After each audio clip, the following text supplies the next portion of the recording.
Halo pemirsa dimanapun Anda berada, senang sekali dapat menyapa Anda kembali bersama saya Ratu Rati Rawesi di acara Dialog Spesial Tegar TV. Kondisi jalan Kabupaten Lampung Tengah masih ada yang rusak membuat masyarakat masih mengeluh. Akibatnya kendaraan yang melintasi pun mengalami kerusakan, baik mesin ataupun roda pada kendaraannya. Hal ini akan kita bahas bersama narasumber yang sangat luar biasa, yaitu Bapak Singa Ersa Awangga, merupakan fraksi dari Demokrat dan juga Komisi 3 di DPRD Kabupaten Lampung Tengah, yang akan kembali melanjutkan ya Pak ya sebagai anggota Dewan Provinsi Lampung di tahun 2024 sampai 2029. Halo Bapak. Halo. Apa kabar Bapak? Alhamdulillah. Alhamdulillah baik. Halo, oke, alhamdulillah. Oke, kita akan membahas tentang rusaknya jalan di Kabupaten Lampung Tengah ini, Bapak. Oke, dikarenakan apa sih Pak jalan rusak di Kabupaten Lampung Tengah ini, Pak?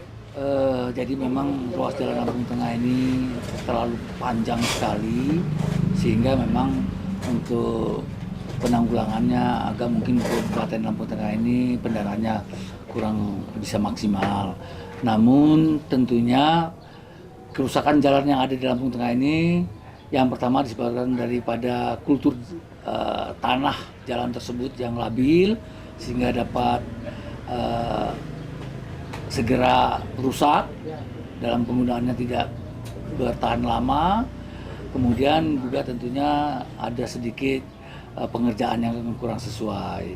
Oke. Dan yang ketiga tentunya, yang ketiga sekarang ini tentunya beban kendaraan yang melampaui kapasitas muatan yang ada. Jadi kapasitas mobil kol diesel saja sekarang muatannya sampai 11 ton. Bayangkan dengan jalan kabupaten kita yang dikerjakan dengan wales bobotnya hanya 6 ton. Jadi sudah pasti tidak akan berdaya guna lama. Apalagi memang di Lampung Tengah ini mayoritas berpenghasilan perkebunan singkong, jagung, dan hasil pertanian tentunya memerlukan akses jalan yang baik sehingga dapat mengeluarkan hasil pertanian masyarakat.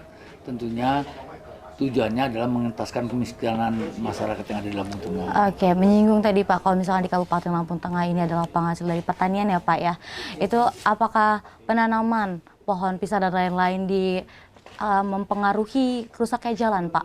Oh, jadi begini, memang terjadi aksi protes dari masyarakat menanam pisang di jalan, bahkan ada yang memelihara ikan di kubangan jalan. Nah ini memang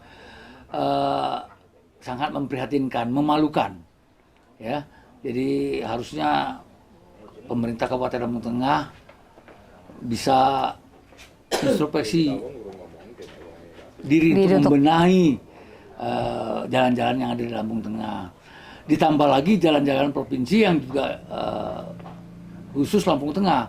Jadi kalau masyarakat tanya Lampung Tengah, asal sudah masuk jalan jelek ya itu Lampung Tengah. Nah ini saya sering sekali mendengar kata-kata itu, maupun jalan provinsinya maupun jalan kabupatennya, asal masuk ke Lampung Tengah yang jalan jelek ya itulah Lampung Tengah. Nah, jadi marilah kita sama-sama pemerintah Kabupaten Lampung Tengah menghilangkan image masyarakat yang demikian, karena ini mencidrai nama baik Lampung Tengah. Mudah-mudahan ke depan saya tidak mendengar lagi kata-kata itu. Jadi di Lampung Tengah ini ada satu ruas jalan juga, itu dari Anak Tuha menuju ke daerah Bekri. Nah, ini datanya rusak parah juga. Dan jalan provinsinya Bandarsari sampai dengan Pringsewu banyak terjadi kerusakan-kerusakan. Mudah-mudahan di tahun ini banyak yang dicor nanti ini kelihatannya. Juga ruas jalan Kalirejo ke Bangunrejo. Nah ini saya minta juga pemerintah provinsi, kabupaten sama-sama berkolaborasi menyelesaikan jalan-jalan yang rusak yang ada di Lampung Tengah, jalan provinsi maupun jalan kabupaten. Ada satu ruas jalan lagi yang memang tidak layak dilewati oleh kendaraan berbeban di atas 25 ton, yaitu jalan dari Payung Mulia sampai dengan Bandarsari. Ini jalan kabupaten yang dilewati kendaraan besar puso-puso berkapasitas muatan 25 ton dengan kendaraannya mungkin lebih 30 ton. Nah ini yang sampai saat ini aspal pun sudah tidak ada lagi, sudah terkelupas dan hanya ditimbun dengan sabes-sabes, sehingga jelas berdampak lingkungan yang sangat-sangat terasa oleh masyarakat, yaitu polusi udara. Apabila 2 hari tidak hujan, jalan sudah berdebu, itu juga menyebabkan ISPA, infeksi saluran pernapasan atas, dan juga apabila hujan mereka mobilnya kayak kubangan lumpur. Kalau kita pernah melihat kendaraan yang baru keluar dari PT Gunung Madu yang dari kalau hujan itu keluar begitulah belepotannya mobil masyarakat, sehingga masyarakat merasa dirugikan, kaki-kaki kendaraannya segera rusak dan sehingga harus diperbaiki, berarti menyedot keuangan masyarakat. Jadi saya dalam hal ini Bapak Bupati menghimbau, kalau memang perusahaan tersebut tidak bisa melakukan perbaikan secara diaspal kembali, mohon kiranya disesuaikan dulu kendaraan dengan muatan dengan kapasitas jalan yang ada. Iya, kalau misalnya di Kabupaten Lampung Tengah ini kan jalannya sekitar 1.000 km ya Pak, setengahnya sudah diperbaiki dan juga masih ada yang rusak ya Pak ya. Untuk itu Pak, bagaimana penanggulangan pemerintah atas kerusaknya jalan ini Pak? Sebetulnya pemerintah tidak kurang-kurang, karena memang APBD Lampung Tengah ini banyak terserap untuk belanja pegawai. Ini sudah di atas 65%. Jadi memang keuangan Lampung Tengah ini tidak sehat. Makanya saya berharap Lampung Tengah ini segera dimekarkan, sehingga pegawai-pegawai itu bisa terbagi antara kabupaten yang baru seperti Barat atau seperti Timur, kan terbagi. Jadi belanja pegawainya mau tidak mau kan berkurang setiap kabupaten yang ada. Nah, dalam hal ini saya juga maklum karena luasnya Lampung Tengah ini dengan untuk pembangunan infrastruktur jalan ini mungkin tidak sampai 200 miliar ya, dengan luas jalan yang sepanjang itu. Iya, benar. Jadi mudah-mudahan pihak pemerintah pusat segera mencabut moratorium untuk pemekaran kabupaten, khususnya memberikan kesempatan kepada Kabupaten Lampung Tengah untuk memekar sehingga dapat mensejahterakan masyarakat Lampung Tengah dengan pemekaran-pemekarannya. Oke, untuk itu Pak, tadi saya penasaran sekali nih Pak, dari jalan-jalan kabupaten yang di Kabupaten Lampung Tengah ini, di manakah jalan yang paling rusak Pak, untuk dan atau bisa dititik beratkan di situ yang paling rusak gitu Pak, jalan apa? Kalau kebetulan saya berada di wilayah Barat, itu yang titik beratnya ya jalan-jalan kabupaten yang memang dilintasi oleh kendaraan berat, itu akan terjadi rusak parah. Juga jalan provinsi dari Prengsewu sampai dengan Bandar Sari Padang Ratu ini dilintasi oleh kendaraan Fuso yang berkapasitas di atas 30 ton, yaitu angkutan pasir kuarsa yang dikirim ke Jakarta. Nah, ini yang mengalami kerusakan-kerusakan berat. Tentunya ruas jalan tersebut memang kalau hanya ditempel dengan aspal, itu dalam waktu singkat sudah terkelupas lagi dan memerlukan rigid tentunya. Oke, sebenarnya banyak banget ya Pak yang sudah dilakukan oleh pemerintah atas perusakan jalan ini Pak. Kita akan membahas lagi setelah pariwara berikut ini. Baik, terima kasih.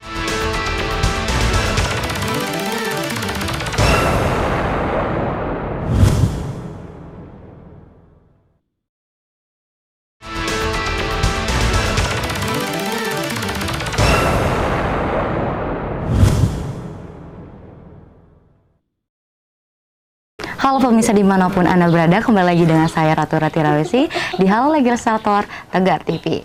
Kita akan membahas tentang jalannya rusak di Kabupaten Lampung Tengah ya Pak, bersama Bapak Singa.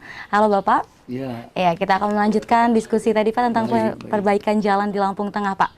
Ya, kalau misalkan di berita-berita ya Pak ya, banyak banget kalau jalan rusak di Kabupaten Lampung Tengah ini sudah diperbaiki namun rusak kembali Pak.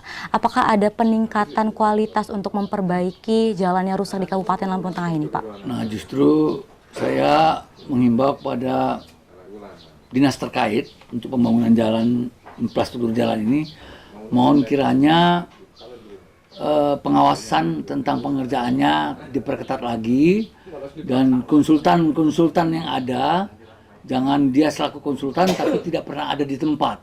Jadi dikerjakan setelah dia melihat sekali, dibiarkan begitu saja sehingga terjadi penyimpangan-penyimpangan oleh pengerja untuk keuntungan pribadi, sehingga merongrong hasil pembangunan yang dikerjakan tersebut. Iya, untuk itu Pak, dalam perbaikan jalan yang dilakukan, apakah ada penghambatan Pak? Ada hambatan selama perbaikan jalan di Lampung Tengah? Sebetulnya hambatan boleh dikata tidak ada ya, tetapi mungkin oknum-oknum yang nakal ini yang memanfaatkan situasi. Kadangkala pihak ketiga kan, pihak kontraktor justru disubkontraktor kembali. Jadi sudah berulang kali diuntungkan sehingga yang ada pekerjaannya tidak sesuai seperti yang kita harapkan.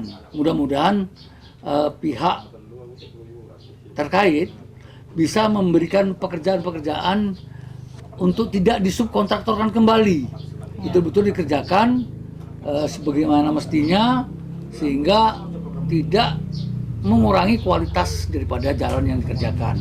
Iya, oke. Itu jadi kalau misalkan itu harus tidak boleh ada subkontraktor lagi ya Pak ya, harus terjun langsung gitu untuk memperbaiki jalan supaya kualitasnya tetap bagus. Untuk itu Bapak selaku Komisi 3 di DPR di Lampung Tengah nih Pak, apa saja yang sudah Bapak lakukan untuk memperbaiki jalan di Kabupaten Lampung Tengah ini Pak? Sebetulnya kita tugasnya adalah pengawasan. Iya, pengawasan.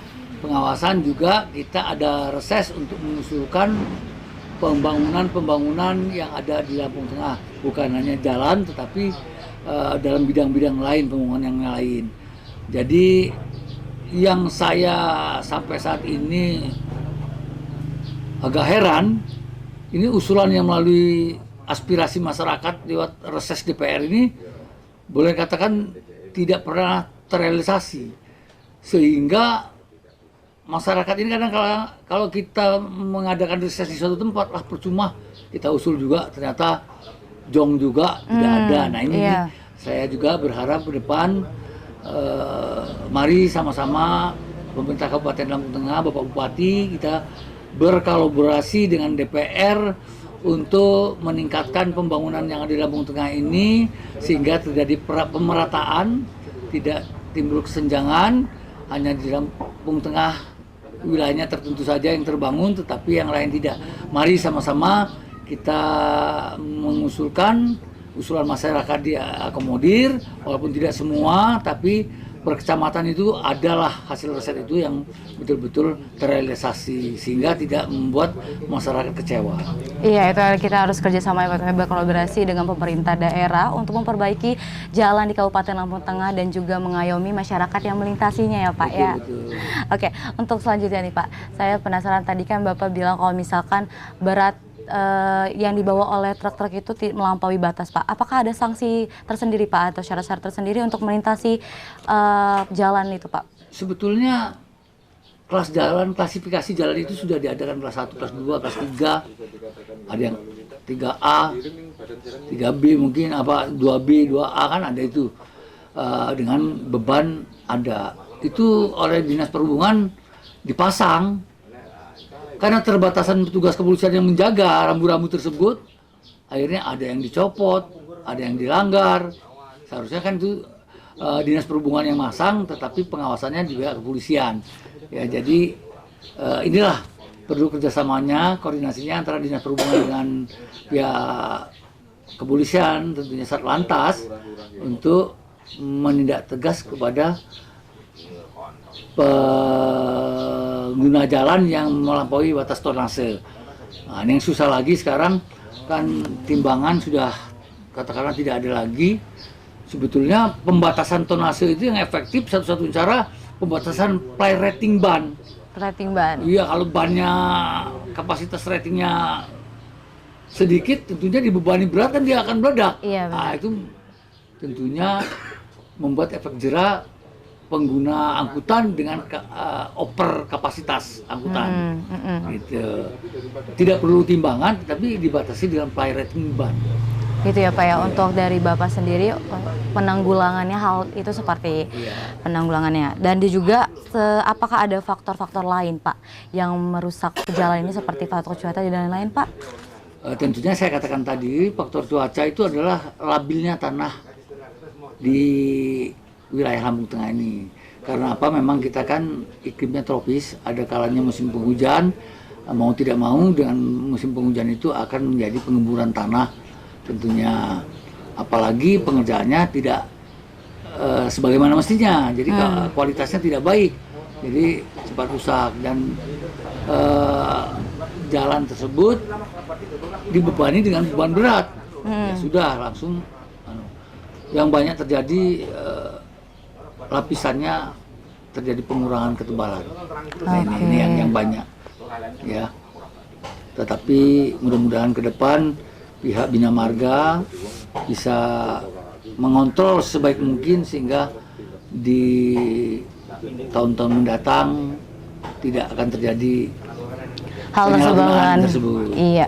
Untuk Bapak sendiri tadi kan sudah dibilang kalau misalkan peningkatan kualitas dari Kabupaten Lampung Tengah ini kurang ya Pak ya. Nah, untuk Bapak sendiri tanggapan Bapak terhadap yang yang di situ tuh Pak, yang kontraktor tersebut tuh bagaimana Pak? Baik, saya mengimbau dalam kesempatan ini juga kepada para kontraktor, itu tadi satu-satunya jalan tidak disubkontrakan lagi kepada tetapi sebaiknya dikerjakan sendiri dalam pengawasan yang baik dan dikerjakan sesuai dengan ketentuan sesuai kontrak. Iya, juga dilihat ya Pak, kalau misalkan perbaikan jalan itu membutuhkan waktu yang lama dan juga kadang ada yang berhenti. Nah itu Bapak, tanggapan Bapak terhadap perberhentian perbaikan jalan itu seperti apa Pak? Nah sebetulnya ini saya juga sedikit mengimbau, ini kadangkala perbaikan itu dilakukan dibiarkan sampai hancur dulu. Sepertinya terjadi di jembatan-jembatan. Ini jembatan Pubian ini ya, Sungai Pubian ini. Saya sudah lubang dalam-dalam nih. Kayaknya gelombangnya lebih tinggi di jembatan daripada di jalan biasa. Nah ini berulang kali saya sampaikan ke pihak Bina Marga untuk perawatan rutin lah, ya. Jangan hanya di drop sabar saja kemudian yang nimbul masyarakat. Nah, coba bersama Bupati tentunya kegiatan rutin ini juga perlu diadakan, mengingat kalau lubang itu dari kecil sudah ditutup, tentunya tidak memerlukan biaya lebih besar lagi. Benar. Nah, jadi ada biaya perawatan rutin, itu mekanismenya pihak kabupaten dan pihak Bina Marga lebih memahami lah dalam sistem pengerjaannya. Iya, oke. Jadi kalau misalkan dari perbaikan jalan ini kita harus banyak menggandeng instansi untuk memperbaiki jalan dan penaikan kualitas jalan di Kabupaten Lampung Tengah ya Pak ya. Ya tentu Pak Permisa, kita akan membahas lebih dalam lagi untuk perbaikan jalan di Lampung Tengah setelah pariwara berikut ini.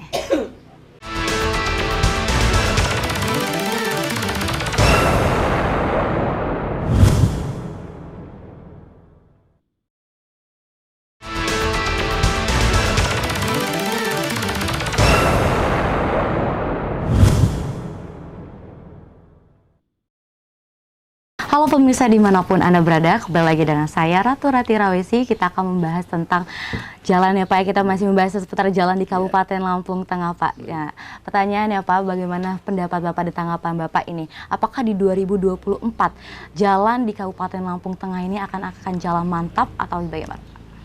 Jadi memang untuk total jalan 1000 kilometer ini dikatakan jalan mantap terasa berat dan saya boleh katakan tidak mungkin ya dengan APBD yang ada. Yeah.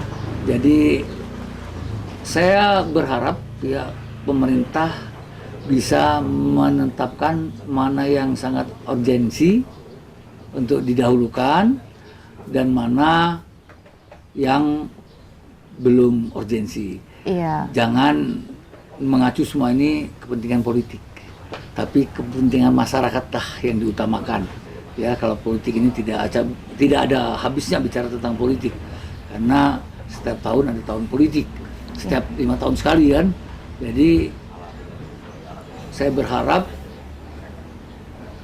tentukanlah lokus-lokus titik-titik yang akan dibangun itu yang sangat-sangat dibutuhkan oleh masyarakat, terutama jalan yang ada di wilayah barat itu, jalan Al-Natuha ke arah Bakri itu segera ditanggulangi, dan Bandar Sari Kecamatan Padang Ratu ke Payung Rejo segera untuk diperbaiki, mengingat itu memang jalan yang padat dan jalan yang betul-betul potensi menggerakkan perekonomian rakyat, karena itu jalan poros yang arus lalu lintasnya padat sekali.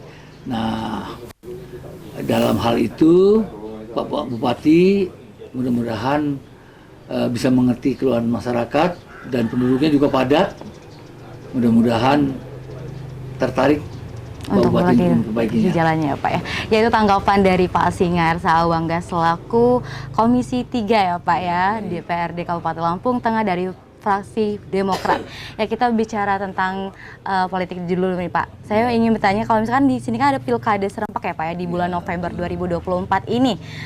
Untuk fraksi atau Partai Demokrat sendiri nih Pak, berapa yang sudah mendaftar di Partai Demokrat untuk maju sebagai pilkada ini Pak? Baik, semalam kebetulan saya mengadakan ramah tamah dengan calon-calon bupati, wakil bupati, calon wali kota, wakil wali kota, dan calon gubernur dan wakil gubernur yang ada di Lampung. Kebetulan tadi malam di Hotel Grand Mercure Bandar Lampung. Jadi untuk di Lampung Tengah ini tentunya harus berkoalisi, mengingat kursi kami Demokrat hanya 4, tadinya 5, karena saya naik ke provinsi, 1 dapil terpaksa ditinggalkan oleh Pak Najamuddin, pindah ke dapil saya, sehingga dapil 5 terjadi kekosongan kursi, sehingga hanya dapat 4. Jadi tentunya wajib berkoalisi untuk mengangkat pencalonan.